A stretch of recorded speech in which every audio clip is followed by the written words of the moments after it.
So you might remember a video of mine from a while back where I visited the Holman mill site down in the Diablo Range in California. Well, today I'm heading up back at that place, or in that area, and I'm heading up to the actual Holman mine. It's about a mile in this direction, and you start off about 2,300 feet elevation and you end at 3,600 feet elevation. So it's going to be quite the climb for the next probably 45 minutes to an hour. But it's nice out here, it's quiet. Sun's just starting to come up. Just the birds are out. Just seen absolute buckets and buckets of quail. So it's really nice out here this morning. So onward and upward. Just a little further up the road, there's a rabbit up in the road. I see him right there, center frame. I'll start walking to him, get him to pop up. Oh, he's gone. Quick bunny. Alright, so off in the distance across this ravine you can see the first part of the Holman mine. Looks like an ore bin and maybe a stamp mill or something, or just two ore bins. Double ore bin, I'm not sure, but whoop, sorry. Not sure. Zoom in. So that's that on in the center frame. And then I believe to the right where the white rock is, where the workings begin. So, continue on up the road here and keep on keeping on. Alright, so here we are getting into the first part of the Archer mine. And I'm just doing this on my phone because I didn't bring camera gear. This was sort of an impromptu little exploration. Looks like we got an old tool chest, or equipment chest. Old valves and tubing and hose. Remnants of something there. And just behind those bushes is the ore bin. And there's some sort of platform and what looks like the remnants of a trestle over there. So I'll hike over there and have a look. I was just about to go over to that trestle and I noticed this down in the ravine. There's an old vehicle of some sort. Not sure what that is. If anyone knows, leave a comment. I'm kind of curious. You can actually see it on Google Earth. Although, yeah, no, you can see it on Google Earth. Yeah, I don't know how it got down there. Probably wasn't a fun ride though. All right, back to the hike. So here's another shot of the ore bins. If you look at the base of each one, you can see they're sitting on concrete footings.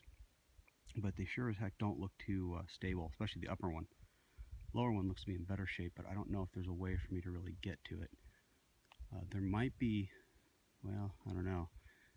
There's a road right here that goes down, but then it just dead ends into that waste rock or tailings pile. So I'm not really sure how to get over there. I'll see if I can though, get some close-up footage for you guys. Anyway. Nice morning. It's about 35 degrees out and the sun's just coming up. Not much else to say about that. Not a sound out here except for my voice and just the birds and the little critters running around in the bushes. Alright, so let's see what this platform is up here. Okay, so this is one of those trestles that I showed you from far away a little earlier. I believe this was probably for the waste rock pile.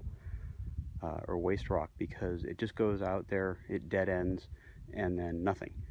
Whereas the ore bin, the upper ore bin, is over there, and you can see the remnants. It was probably another trestle that I assume that they took the pay rock out on over to the ore bin and down for processing. And the adit should be right there, and of course you're seeing what I'm seeing, which is nothing but dirt and rock. So I'm going to take a hike up there and see if it's partially collapsed or totally collapsed, but not too promising. Which is unfortunate, but still a nice hike, a nice view. And that's kind of interesting. I just noticed over there you can see that rusty looking ground. That's from mine drainage. So somewhere around here, there is something that's seeping out of the ground. Alright, back to exploring and finding stuff and getting video of it. Alright, so I'm back down here at that waste dump trestle, and that adit is long gone.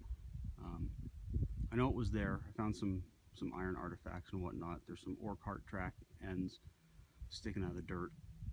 So I have a rough idea. The adit was right behind that big boulder that's center of frame. And you know, I mean, who knows how long it's been collapsed, but you can see this big chunk of hillside here has come down over the years. And you know, this mine was last worked in 1961, I believe.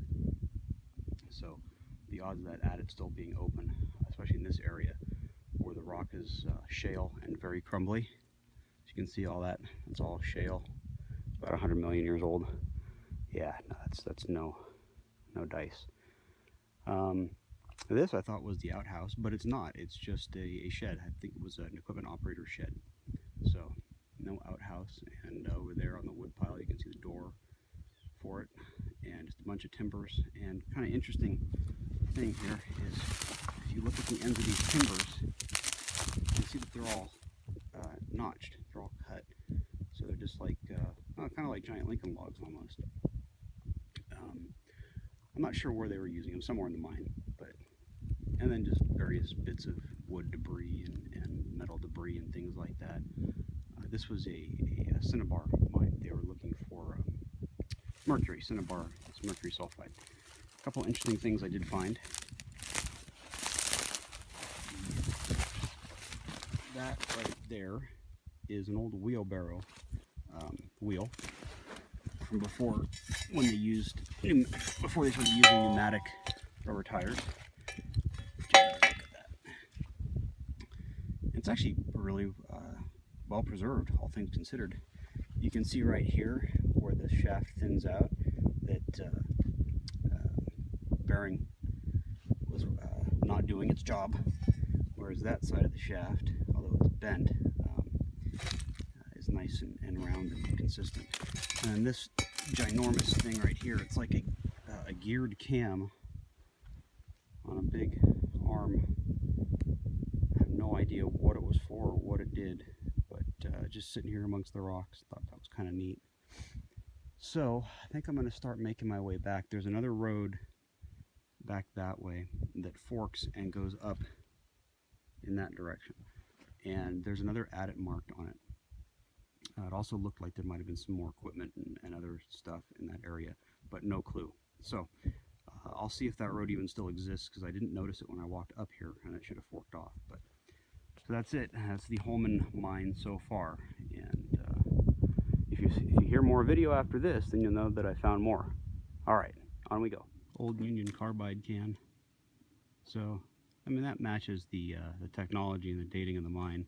It was founded in 1909, or discovered in 1909, and then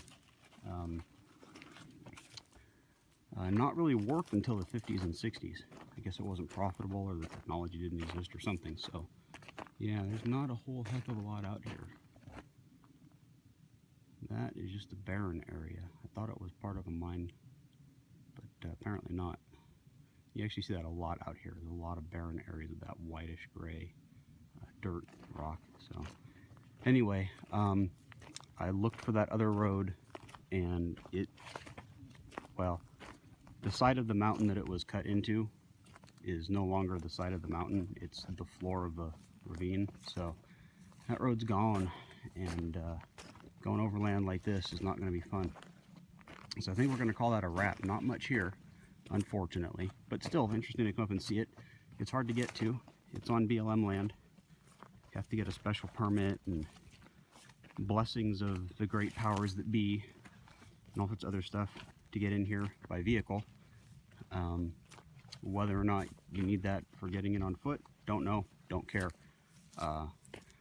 It's not bordered by any publicly accessible road. It's bounded by private property, and that's how I managed to get in, was by using contacts with some of the private property owners to get as close as I could on their land, and then parking, and then walking the rest of the way. So yeah, pretty interesting stuff. But Too bad there wasn't more to see. Anyway, until our next explore, see you later. Oh, and hey, before I forget, folks, thanks for watching.